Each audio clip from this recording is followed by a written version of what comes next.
welcome to episode 383 of the Thinking LSAT podcast. I'm Nathan Fox. With me is Ben Olson. We're the co-founders of LSATdemon.com and the LSAT Demon Daily podcast. You can be LSAT famous by sharing news and questions on our website, thinkinglsat.com.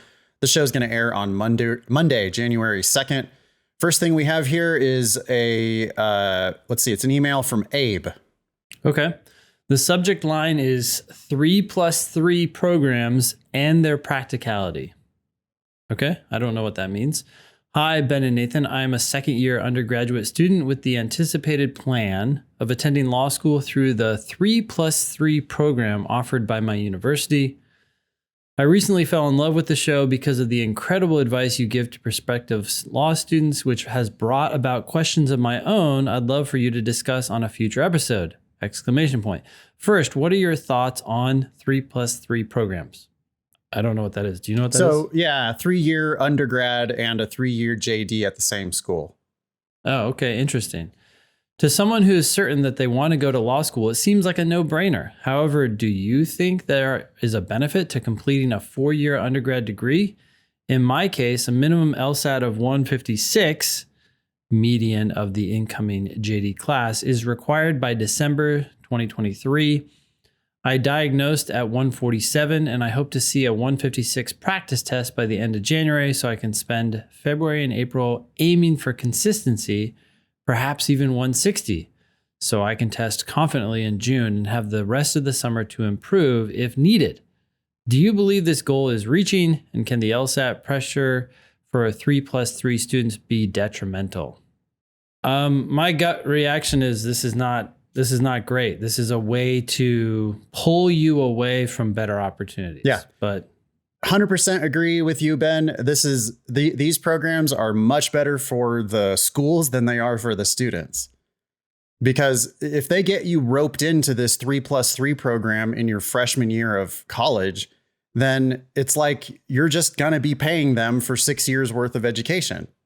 And the truth about law school, and I don't know what school we're talking about here, but if you look at their 509 reports, probably this school almost all law schools give significant scholarships up to and including full rides. If you sign up for this, and it's such bullshit. It's such garbage that they're like, well, you have to get our median LSAT. And then they don't want you to get any higher than that. Because if you get any higher than that, it doesn't really help their median, right? You're already at or above their median, so it's fine. If you're 10 points above their median, that doesn't do them any good. And it means that you would easily be able to get in and get scholarships at other better schools. So I think this is a scam. I think that they don't probably think of it as a scam. I don't mean that they are intentionally scamming you. But it's bad for you as an applicant because you're never going to get to test your value in the market. I mean, what this is, it's like you're a minor league baseball player or something, and they're gonna say like, well, if you stay with us for 3 years here, and then we'll put you into the pros for 3 years.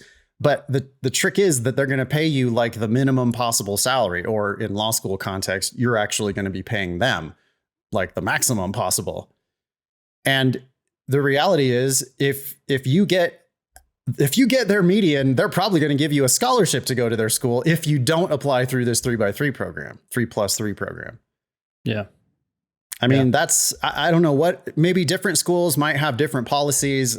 If you go ask them about that, they're going to probably lie to you. Oh, no, we always consider everybody for full blah, blah, blah. But it's like, the program is designed to get you to settle for a mediocre LSAT. Yeah. So that you'll go to their mediocre, probably, law school. Yep. I mean, I've never heard of a 3+3 at Harvard, Stanford, Yale, right? Because they don't need to rope you into their dumb law school. Yeah. I think this is a real bad idea. It sounds like you're about to sell yourself short. Diagnostic 147, you should end up easily in the 160s, like comfortably in the 160s, and very likely 170s if you really give it your best shot. Apply early, apply broadly with a 165 or a 170, and you're going to blow this school out of the water. Like they're not doing you a favor. You're going to go to a better school and you're going to go for free. Yeah. As far as the 4-year undergraduate degree, I don't know if there's a benefit to that. If you really are like I'm taking you at your word. If you're rock solid set on law school for sure, we could argue about that, but I'm not going to. I'm going to let you be committed to that. And I still think that this program is terrible for you. I also don't think you need 4 years to finish undergrad. I finished in 3.5, and it was just because of my major. When I finally chose a major, it was like, wait a sec, these are the classes that are required to graduate. I can do this in 3.5 years. If I had known that sooner, I probably could have done it in 3 years. There's no requirement that you have to stay there for 4 years. The only requirement is that you have to finish certain classes. Now, maybe that's going to require 4 years, but if you really want to finish in 3 years, you could try. Yeah, I don't think there's any benefit to this. Write us back and tell us. Go to lsatdemon.com and fill out that form again. And if you want to ask follow-up questions, we're more than willing. But I don't see anything good about this program for you. They make it look like it's a good program for you. Oh, you'll have certainty about where you're going to go, and all you need to do is get our median, and we'll admit you. But getting admitted to law school sucks. You want to get a scholarship to law school. You don't want to just get admitted. And that's all they're going to do here. They're going to say, oh, you're in our program, so you're not even applying to any other law schools, right? It's like, you get to save time because you don't even have to apply to any of these other schools. You don't have to keep prepping for the LSAT to try to get a higher score. Just, all you need is our median of 156. And for this student, like, your ceiling is way, way higher than that 156. Yep. So, that's a 9-point improvement. That's nothing. People these days. blast past that all the time.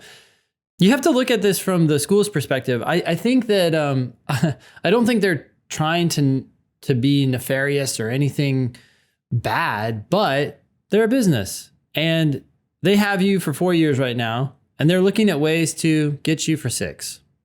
They're like, great, hey, 2 more years of income from this individual. And they might honestly believe that this is a benefit to you. I bet they do, but it's also a benefit to them, which is why they have come around to this idea. It's very easy for them to believe that it's a benefit to you. Yeah. It's also possible that they know that it's not a benefit to you, and that they know, that is possible, because they know the game, right? Like they know what happens. They've probably seen their own undergrads go on to better law schools than their shitty law school. And so they're saying, how do we keep them? How do we keep them in the fold? Well, get them to make a decision now, not later when they have options. Yeah. I mean, I could even see the pre-law, like, who knows? I don't want to, it just seems, we've got the law school and we've got the undergrad school and we've got the undergrad pre-law counseling probably.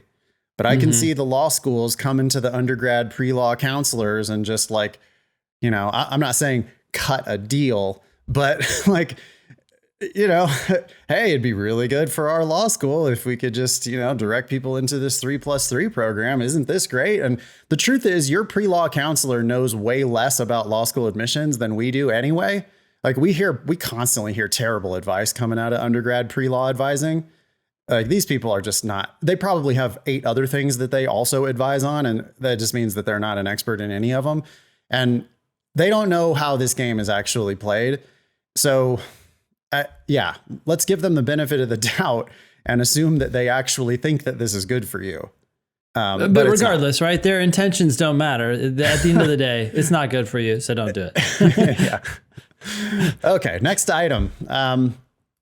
Eric submitted this to the show. This is a story from Reuters.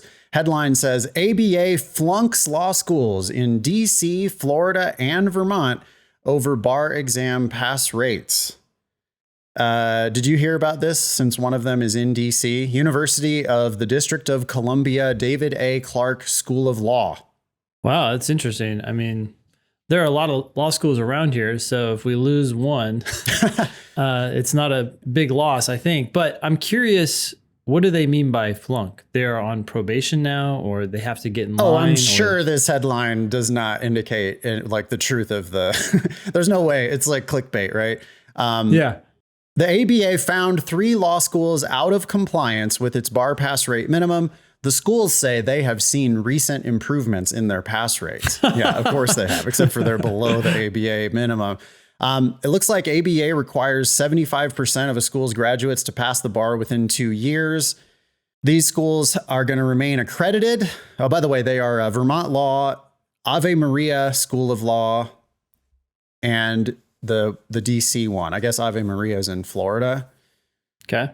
The schools remain accredited, but must provide written reports to the ABA's Council of the Section of Legal Education and Admissions to the bar in February, demonstrating that they are back in compliance based on more recent bar exam results. If those letters prove insufficient, then the schools will appear before the council in May. Nothing's going to happen here. Do you think that do you think the ABA is going to do jack shit here? No, because as long as they can even just show a marginal improvement, they're going to cry, hey, we're improving. Why would you deny us the opportunity to continue educating students if we're making progress towards compliance? Well, you can tell from, it's like they didn't actually give them a deadline, right? It's like, well, you have until February to demonstrate that you're back in compliance on the more recent bar exam results. And then if that isn't true, then you're going to have to come back again. It's like they're already scheduling a second hearing, so we know nothing's happening at the first hearing. Yeah, where they could have said, hey, if you're not in compliance by February, Right. We're going to revoke your, They could have said, this is the fucking law. Like, the rules are you have to have a 75% bar passage rate within 2 years, or else you're not accredited by us. Yeah, But they could revoke they don't. it today. Instead, they have this like totally toothless requirement that then, if you like, we're going to basically call you in and lecture you multiple times. So this is interesting. There are two, the main source of this problem is probably, although I don't know, but probably the quality of the applicants that were admitted to these schools, right? For sure. Yep. And so that is a problem they can't solve overnight, which means they're now going to have to turn to training, right? So they're going to invest more in bar prep within the school. Or just cut them a check, right? Like a check for bar prep. Yeah. If I was the school, I would just outsource it. I'd be like, we'll pay for you to take Barbary. We got to get back in compliance. Yeah.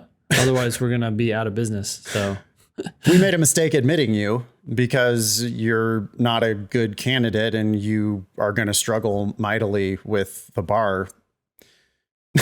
Ave Maria is ranked 192 in the country.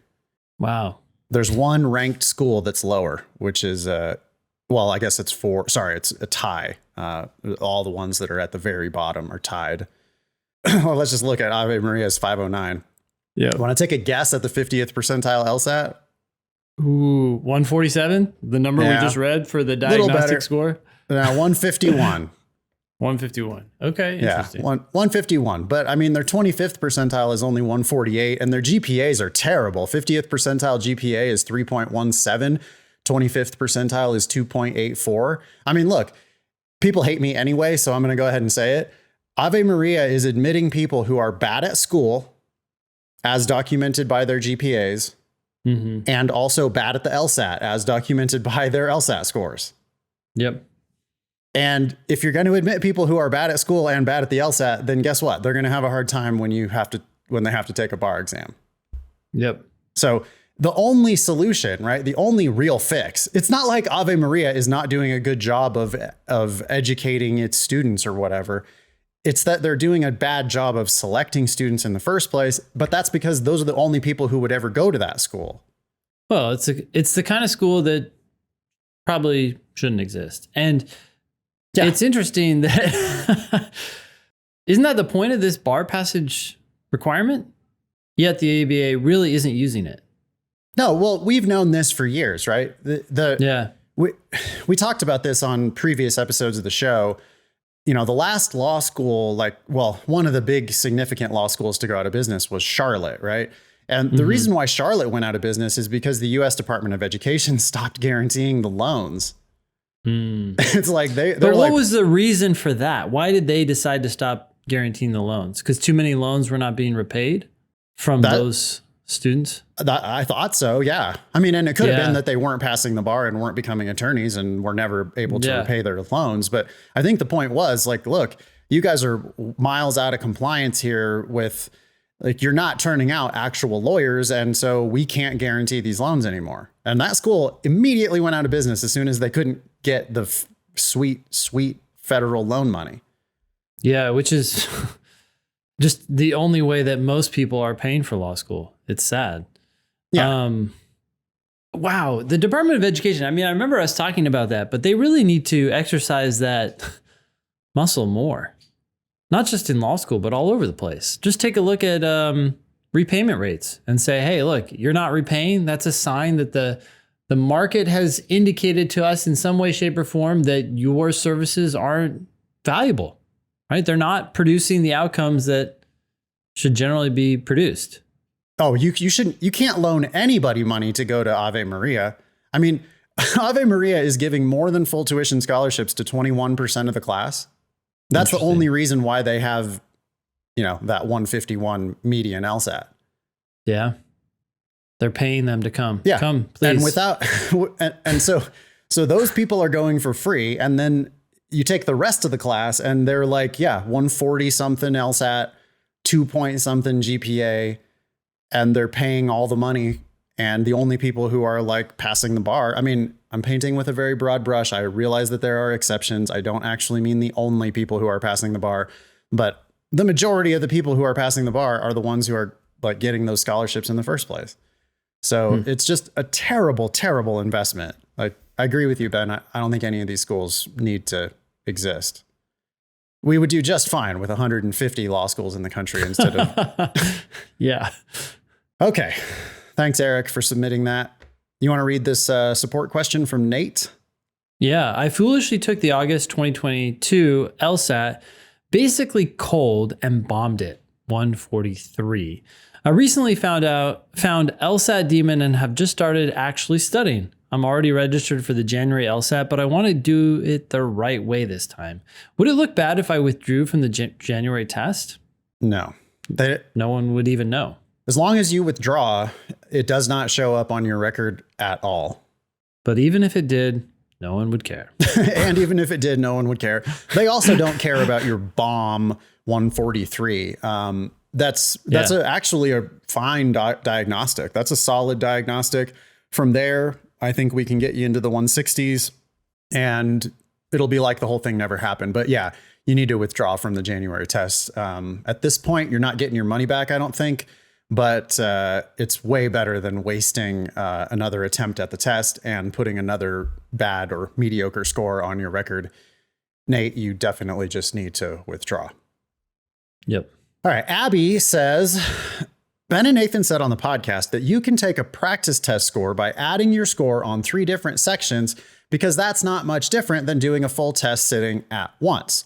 How can I work out my score from 3 different sections if they are from different tests?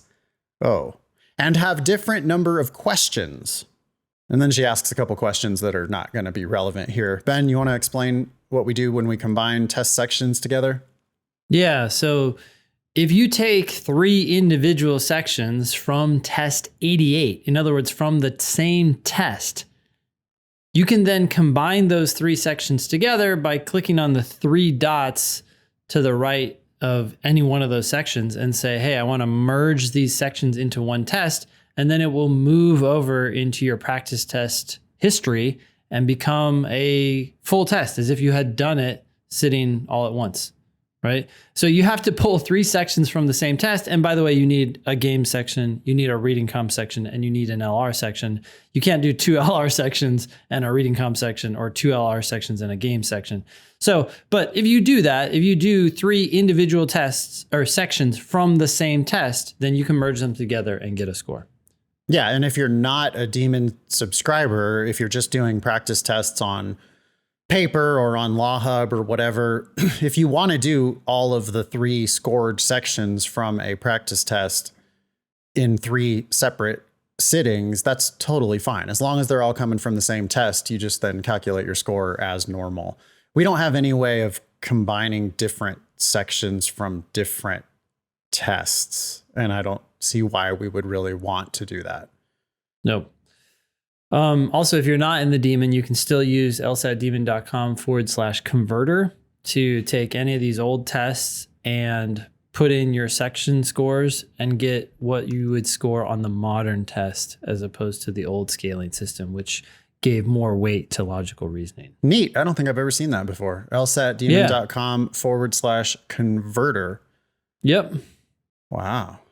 Oh, yeah. So any of the 93 plus practice tests. Yeah. And you can calculate your score. Amazing. Cool. Great job. Yeah. What do we got next? Oh, that was Abby. Thanks, Abby. Yeah, thanks.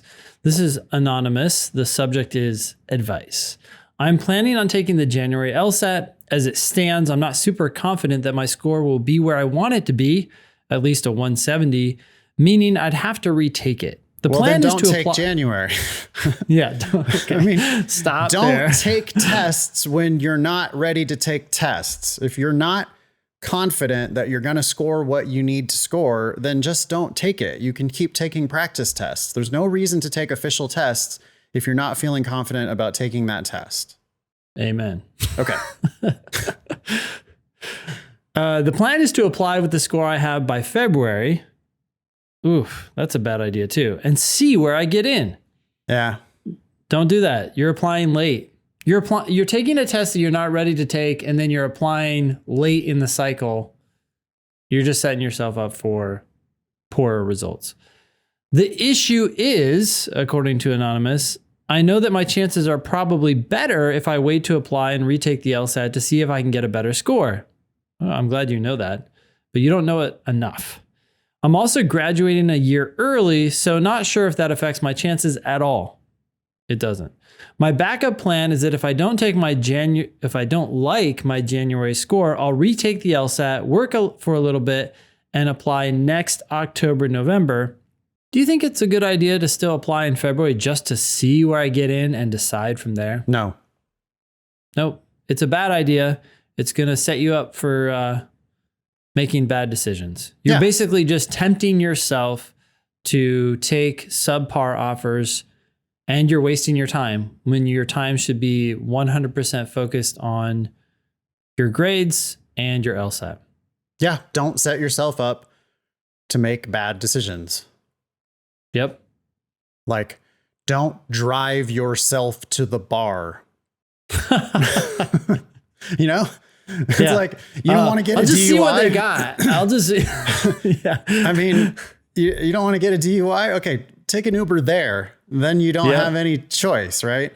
You drive yourself to the bar. Now it's like, well, you know, I only live 15 minutes away and I've only had 7 drinks. I'm sure I'll be fine. You know, I don't want to leave my car here. You're setting yourself up. Yeah. I'll have to come back tomorrow to get it, and it'll be so embarrassing. And like, yeah, no, this is a really bad plan.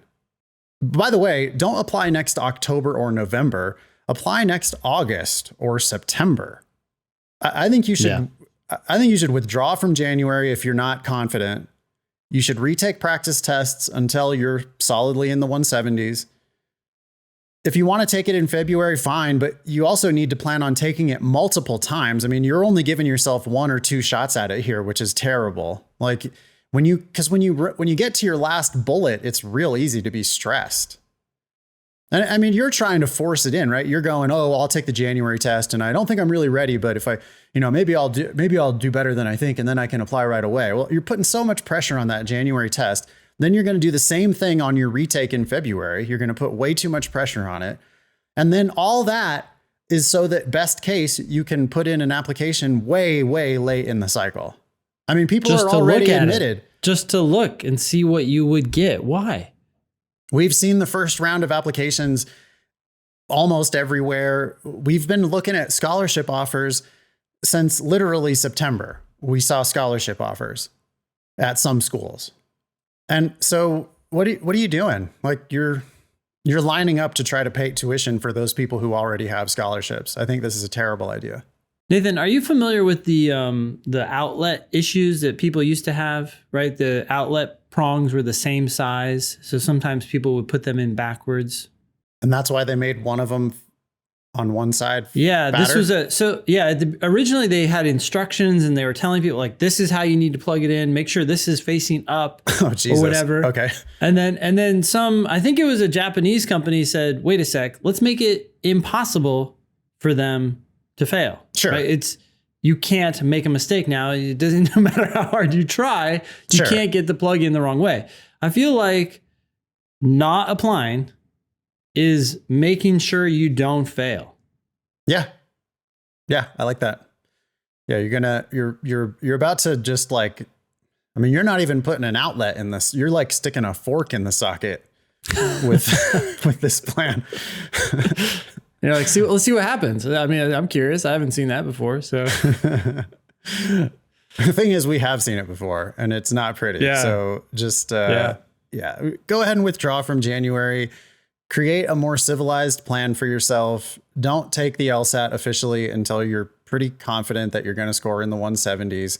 And also plan on taking it multiple times. You know, like if half your scores are in the 170s and half of them are in the 160s, that's actually okay maybe for taking an official test, as long as you're planning on retaking it multiple times. Like with 5 shots at it, 5 50-50s, the odds are pretty good you're going to get something in the 170s. So it might be worth like rolling the dice at that point.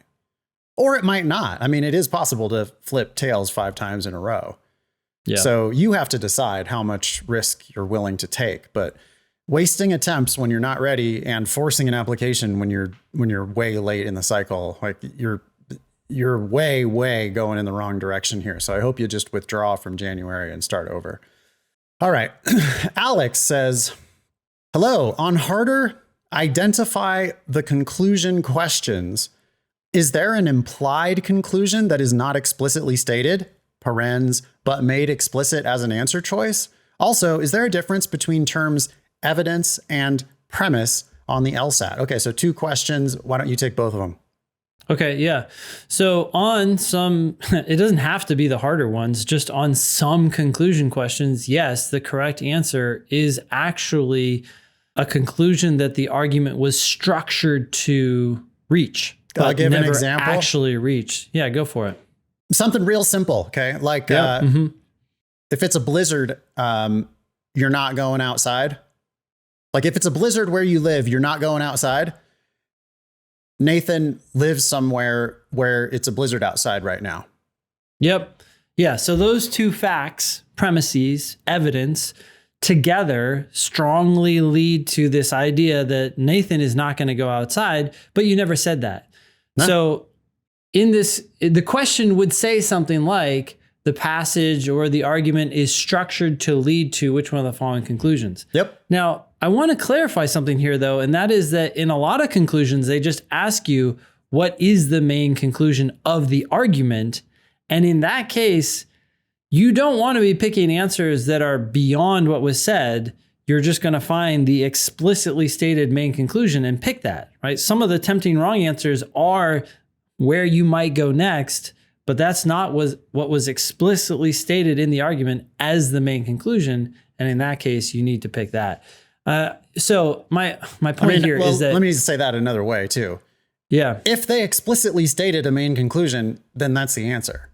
That's the answer. But they didn't in my example, and they frequently don't. I mean, I don't know how frequent it is, but it's not infrequent. It's a thing that happens on the LSAT. They'll give you fact. But if you think about it, those 3 facts are obviously there to reach a natural, like proven conclusion. And again, my example was if you live somewhere where there's a blizzard outside, you're not going outside. Nathan lives somewhere where there is a blizzard outside. That's all I said. That's it. But the conclusion of like, why did I waste your time with those 2 statements? Well, obviously I was trying to get you to make the inference that I'm not going to go outside. That's the conclusion of my argument, even though I didn't explicitly state that conclusion. Let me give you another example. You can't be guilty of murder if you weren't there. Mr. Smith wasn't there. Now, So, if I'm actually in court, I'm going to go ahead and make sure that I say it 100,000 times. He didn't do it. yeah. But I don't have to say he didn't do it. If it's a fact that you can't commit murder if you're not there, and if it's a fact that you weren't there, then you didn't do the murder. And that is the conclusion of that statement, even though I never said the conclusion explicitly. Yeah. The one thing I wanted to point out is that I don't know this for sure, but when I have paid attention to this, I believe that in all cases where the conclusion is not stated, it's the next step, right? It's the thing that's the implied conclusion, as this correspondent says, as Alex says. The question itself, the question that the LSAT asks you alludes to that. Says, hey, the passage is structured to lead to which one of the following conclusions, or something like that. Yeah.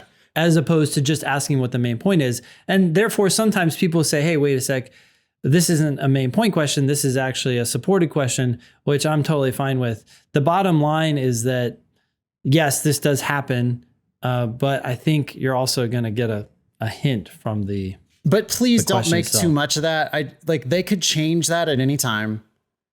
I don't see any reason why they can't just say, what was the conclusion of that argument? Like you're saying that they haven't done that. They have only said, the statement was structured to support which one of the following conclusions or something like that. But I don't think they have to do that. That's not like set in stone. And I feel like they could just ask you a normal conclusion question and the correct answer could be an implied conclusion. It'll always be an obvious implication of the facts. Like if you think about it, the facts are definitely going to prove one thing, and you should be able to predict it before you even look at the question if you're doing it right. Yeah, I would say some of these harder conclusion questions where the conclusion is not explicitly stated often involve opinions of other people. And so what will happen is the passage will tell you what other people think and then immediately jump into the evidence as to why that opinion is wrong without explicitly saying that Yeah, it'll person just say was like, wrong. but. Yeah. But here's all my reasons why that's stupid. But they never said that's stupid, or they never said that's wrong. So the conclusion is strongly implied. We get what you're trying to say. It just was never said explicitly. Also, don't confuse, don't get it backward, right? Because they could say the argument as a whole was structured to support which one of the following conclusions, and the correct answer could be an explicitly stated conclusion. Absolutely. Right. Yep. So just don't get tricky with it, man. You got to go back to really the fundamentals of logical reasoning, which is just attack the damn argument. If you attack the argument, then you're going to come away from it knowing what the conclusion was. And what I mean by attack the argument is if they're clearly making an argument, you got to try to call bullshit. If you can't tell whether they're making an argument, if it looks like it's just fact, well, then you have to combine those facts together and think about what they could conceivably prove, which sometimes is going to be the conclusion of their argument. I don't think that they are harder. Alex says, on harder conclusion questions. Is this a thing that they do? I don't think it necessarily has to be harder. I can tell you what would make it harder, though. It would be a hell of a lot harder if you had read the question first. Because when you read the question first, if you take that dumbass Kaplan, Princeton Review, old dogmatic way of doing the LSAT, you read the question first and it says, the argument as a whole is structured to support which one of the following conclusions. And you go, oh, main conclusion question. I'm just going to skim the passage looking for therefore, or thus, or so, or hence. And then but then when you do that, I don't see any of those conclusion indicator words. Oh, well, maybe there's premise indicator words. And then you start looking for since and because and for. Oh, wait, there's none of those. There's no premise indicator words either. Oh, how could I ever find the conclusion of the argument now? And it's like, okay, if you would have you did it backward, like you made it hard for yourself. If you would have just read the statement and then I say, hey, what's the point of all that? you probably would have put the pieces of the puzzle together and said the correct answer before you ever even knew that it was a conclusion question. Should we continue? Alex has this other question. Yeah. Is there a difference between evidence and premise on the LSAT? Go ahead. No, they are the same thing. Okay. Premises, reasons, evidence, justification. Those are all things that the author is using to try to justify. Might matter, because I guess that you can provide evidence like that your opponent is using and then turn around and make a different argument. Sure. But I would say all of that is subsumed into this idea of the opinion of someone else, right? It's going to be qualified. It's going to be so-and-so claims or whatever. And so, but at that point, it's not a premise of your argument, really. No. But it might be evidence or premise for someone else, but it's going to be qualified. So I would no longer say that's a premise or evidence. Yeah. Yeah. Okay. I mean, sure. Yeah. It's the premise or evidence of someone else's argument, but yeah, it's not really your premise. It's evidence that is in the record, but it's like evidence that they stated that. I don't know. Maybe we're getting too much in the weeds. Probably the answer is just no, Alex. Don't worry about it. And in some ways it doesn't matter, because whether we're talking about the premise of someone else's argument or the evidence of someone else's argument, that's the same thing, right? They're still synonymous. Okay. Anyways. Alex continues. I started listening to your podcast again, and I was wondering if you've ever discussed why the LSAT doesn't take into account accuracy as part of the score. As I have picked up on your philosophy of slow is smooth, smooth is fast, and getting things right by understanding, shocker, getting things right by understanding, I wondered how differently students would approach the LSAT if the way they were scored took their accuracy into account. Parentheses, completing only 15, say, but getting them all right, versus completing 20, but getting 5 of them wrong. I'm going to stop you right there, Alex, and I'm going to say the LSAT does do that. The LSAT does take accuracy into account. Because if you do 15 questions and get them all right, then you can guess on the remaining questions and get bonus points for the questions you didn't attempt. So there's really no difference between a test that says, don't answer questions you're not sure of, and a test that says, bubble in every answer. There's really no difference, because whether they're penalizing you for a guess, if they penalize you for a guess, then you're just never going to guess. But if they say, oh, there's no penalty for guessing, well, then you're going to guess on the questions you don't attempt. So in your example, doing 20 questions but getting 5 wrong, well, on the LSAT, that's worse than doing 15 and getting them all right. Because if you do 15 and get them all right, you're going to guess on the 5 that you didn't do, 5 out of 20 that you're talking about. And you're going to get 1 out of 5 of those right on average. And so you'll end up with 16 points from only doing 15 questions. So the LSAT actually does take accuracy into account, if you look at it that way. You get a 20% boost on every question you don't attempt. 20% bonus, 20% free. And another way of looking at it is that it costs you 1/5 of a point to attempt a question. Right? Don't do questions unless you're going to get them right. Because if you don't do them at all, you're going to get 1/5 of a point for free. Alex continues, a podcast episode by Malcolm Gladwell about the incongruity of what law schools expect you to do once you're in, which is slow the F down, and what the LSAT seems to want you to do, speed the F up, got me thinking about this. Would love to hear Ben and Nate banter about this topic. I don't know what episode it was, but we went through the whole Gladwell on the LSAT podcasts.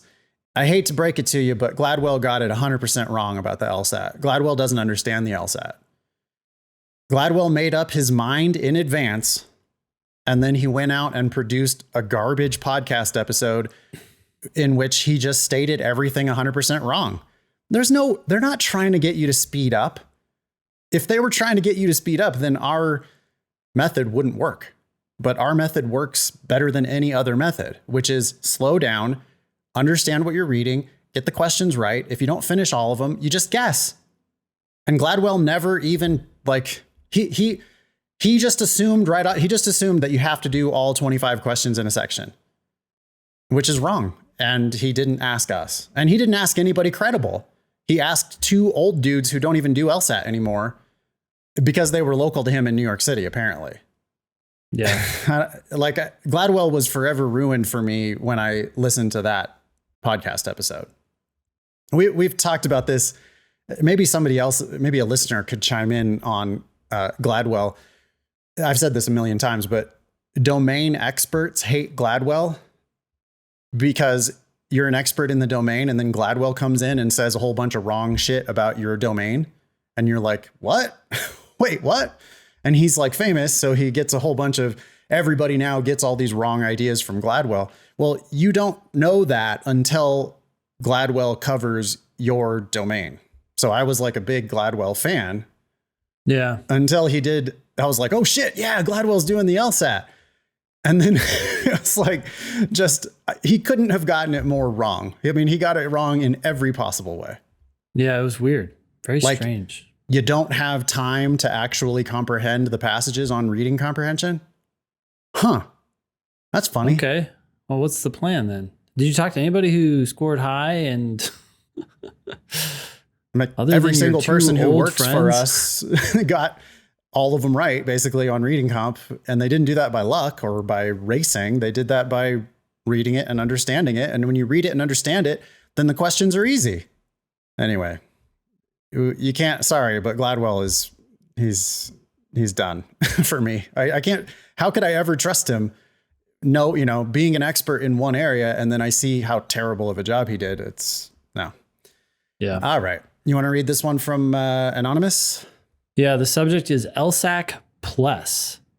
Hey, Ben and Nathan, I just listened to episode 338 where you guys discussed the LSAC Plus program.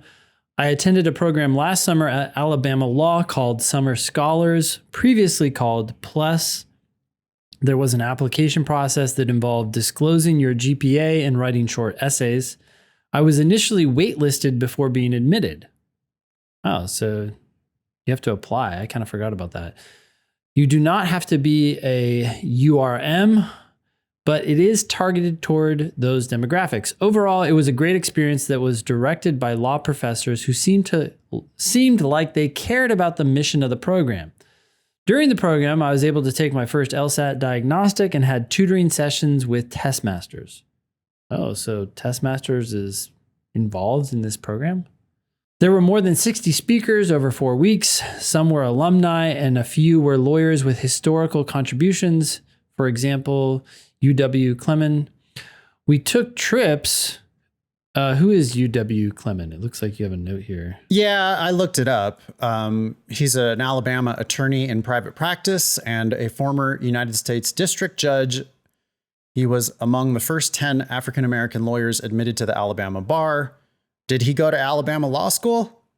No, he did not. No, he went to Columbia Law School. But anyway, Nice of him to go talk to this program at Alabama Law. Okay.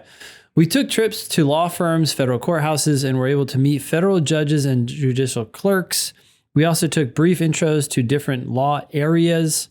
I will say that they did not discuss scholarships much, and it seemed like they assumed that everyone would be taking on a decent amount of debt going into law school. That's how those conversations go, right? It's all about, okay, let's figure out how you're going to finance this, as opposed to let's figure out how you're going to get a scholarship. Yeah. We actually had 2 speakers from Axis Lex speak about how to manage our mountain of debt by borrowing a few $1,000 less each semester. Man, that's like rearranging chairs on the Titanic, right? You're already going down. Oh, let's go down a little slower. I did not get the feeling that they were trying to reel us in, but much of the info that they gave us was obviously pertain to Alabama law. Okay, so that's one person's experience. Yeah. We've had Aaron Taylor of Access Lex on the podcast before.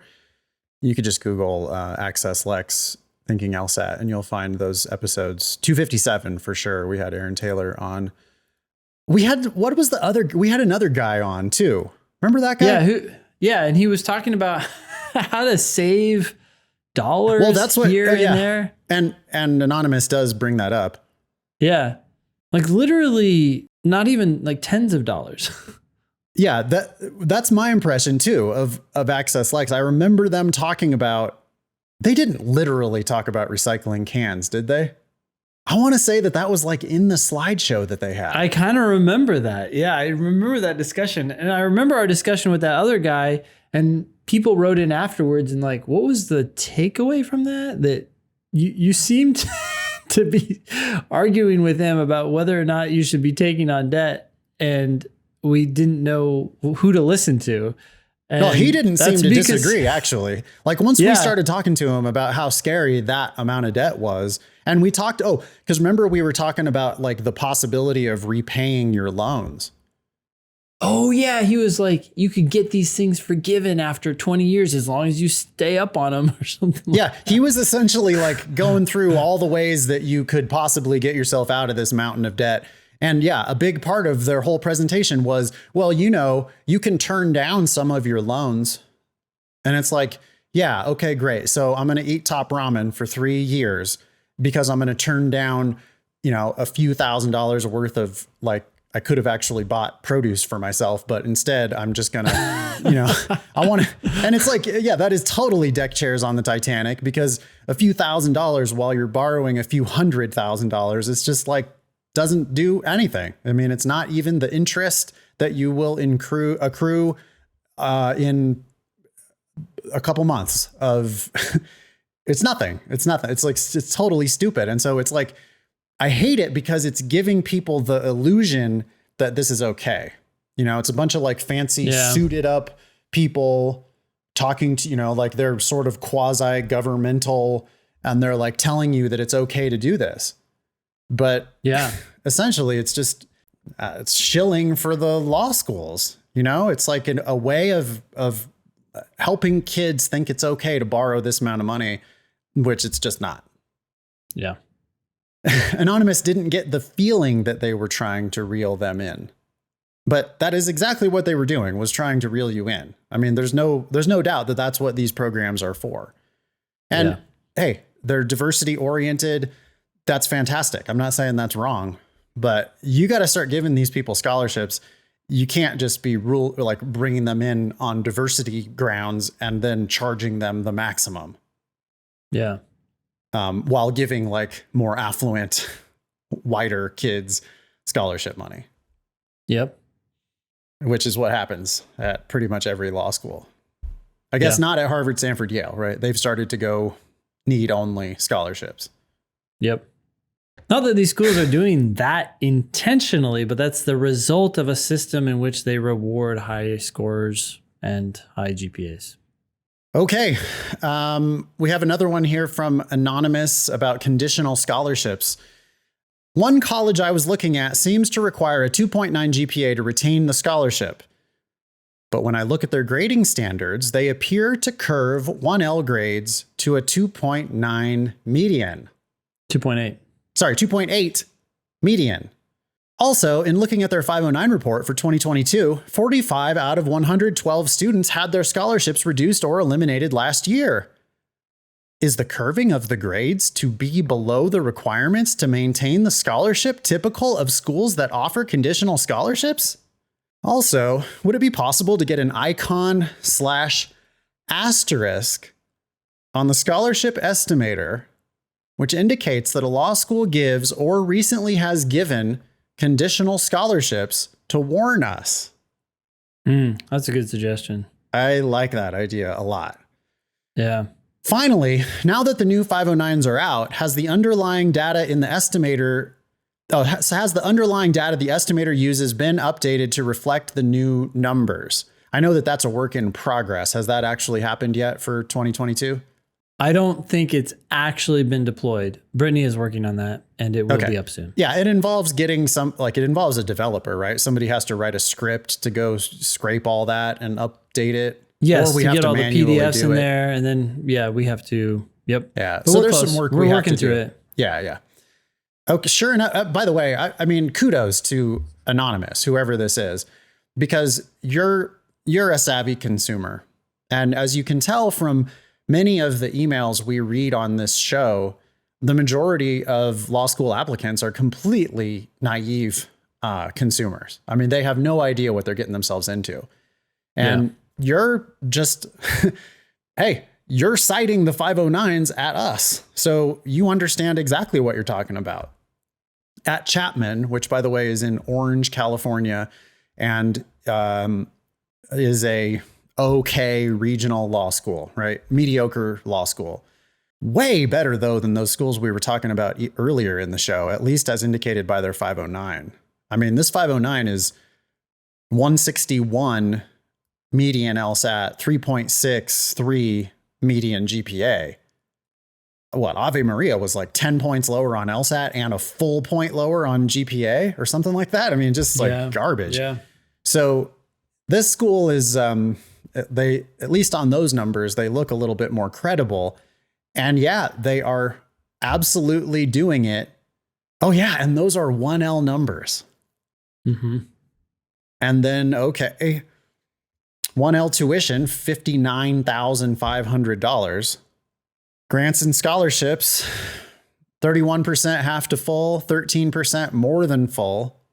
And then you go down, it's buried at the, well, it's on that same page.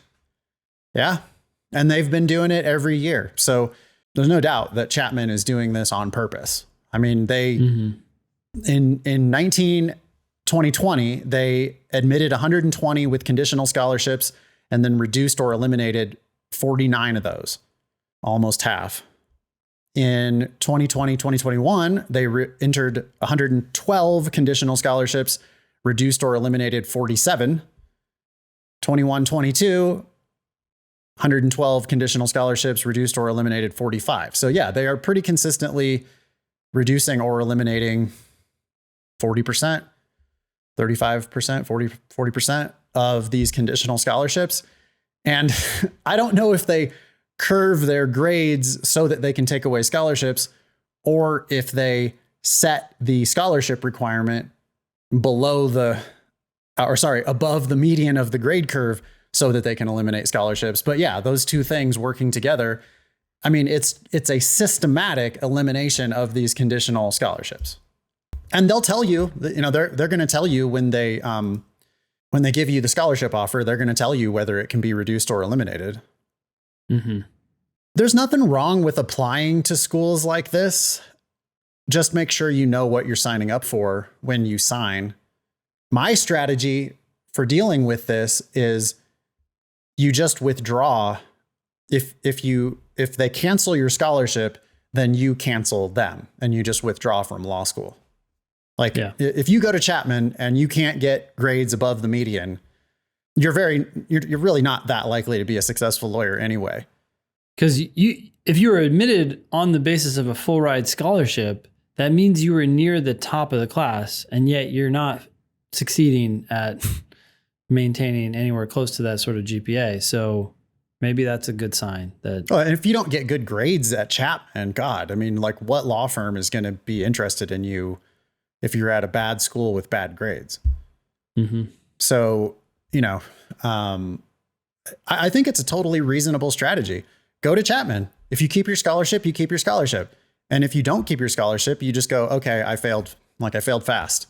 And I didn't pay anything, right? Because they're not going to cancel it during the first year. They're going to cancel it at the end of the first year. So you didn't really lose much. You just wasted a year. You found out that you're not good at law school / don't like law school. You just drop out. Yep. And if you're not willing to do that, then I don't think you should go to that school in the first place on one of these conditional scholarships.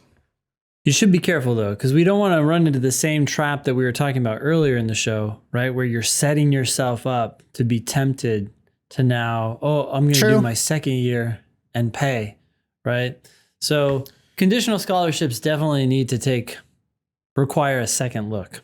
Yeah. If Chapman is the best scholarship you can get, like you couldn't get any unconditional full rides, then yeah, you need to think about whether this is something you really want to do, because maybe it's not that great.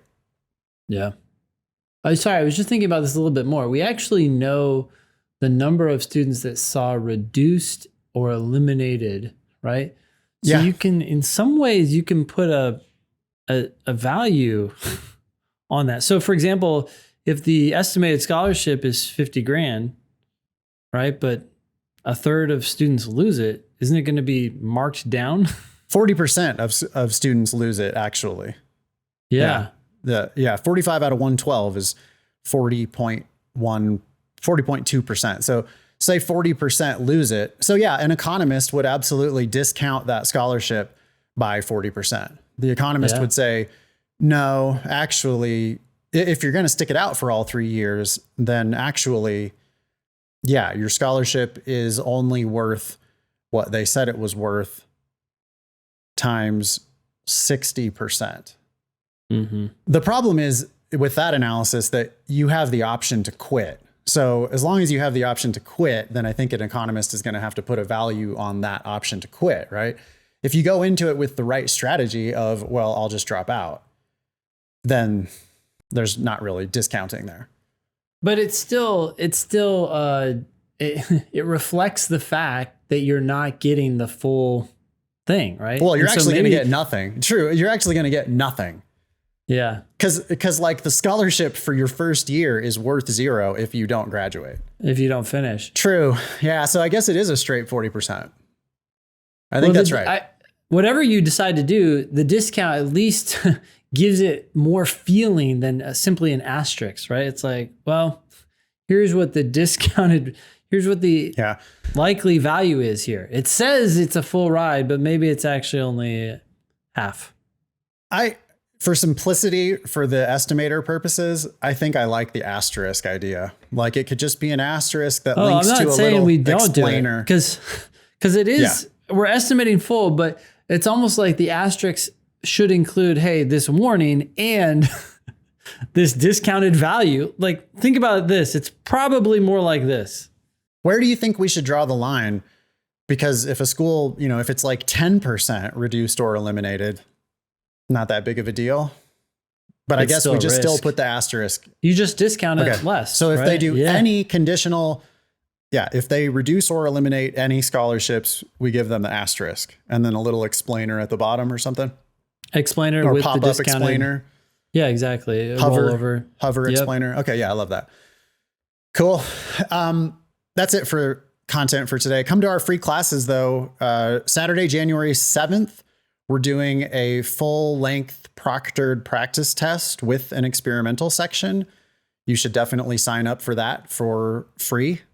Wednesday, January 11th, Lily is doing another version of her pre-test pump up. If you're taking the January LSAT, or if you just want to come talk to a bunch of people who are taking the January LSAT, plus Lily, plus a whole bunch of our other teachers always do cameos at that event.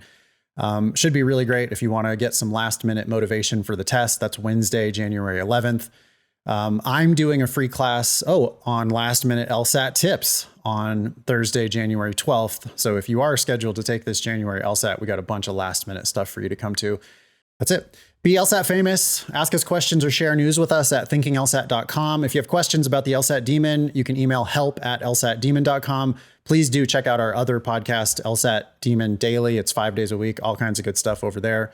That was episode 383 of the Thinking LSAT podcast. Thanks all y'all for listening. Nice knowing you. Don't pay for law school.